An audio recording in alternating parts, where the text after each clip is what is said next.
The president can't use a slush fund to just do whatever the hell he wants without Congress. Otherwise, a president could raise unlimited sums of private money and just fund his government and do whatever the hell he wants without any congressional oversight. We live in an age in 2025 of absolute party solidarity such that impeachment is not a reasonable remedy.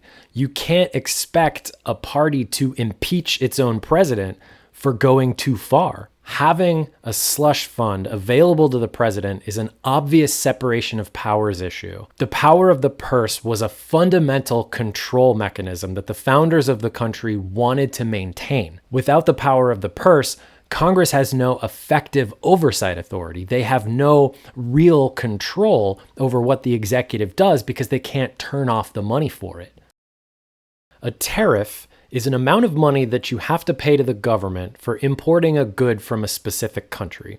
Now, it's American companies that pay tariffs, and we know it's American companies that pay tariffs because the US government doesn't have legal authority to tax the government of China. Likewise, the US government doesn't have legal authority to tax Chinese companies that aren't registered in the US. What the US can do is force American companies to pay tariffs on goods they import from specific countries. So a tariff is money paid by an American company to the government that Congress didn't authorize. Tariffs here are literally taxation without representation. The other issue that I have is there's no apparent limiting principle to spending tariff money on whatever the hell the president wants. A future Democratic president, for example, could raise tariff money and use it to fund illegal immigrants' transgender surgeries, or pay for abortions and military protection for patients who are seeking abortions, and radically expand the asylum program to let in all kinds of immigrants that upset MAGA. And now we get to the difficult politics of funding WIC with tariff money.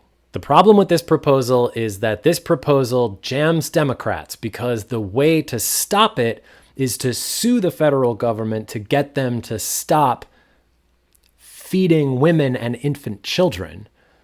And so this is obviously an impossible thing to fight. This is potentially a political catastrophe because this could be the thin edge of a 2-ton wedge in which the president forces his way into policies by paying for them through the donations that come from countries that want to play ball with the president. Democrats need to create and raise the issue of an unlimited slush fund funded by foreign interests, countries that want to do the president a solid to get rid of tariffs, because that is a real policy concern. That actually could happen. The founders of this country wanted to maintain the power of the purse in Congress so that the people's will would be reflected in what the government as a whole does. Tariffs sidestep that protection and unconstitutionally give the president latitude to do whatever the fuck he wants. This is an obvious separation of powers problem, and Democrats are, again, silent. Thanks for watching. I'm Chris with How to Politics.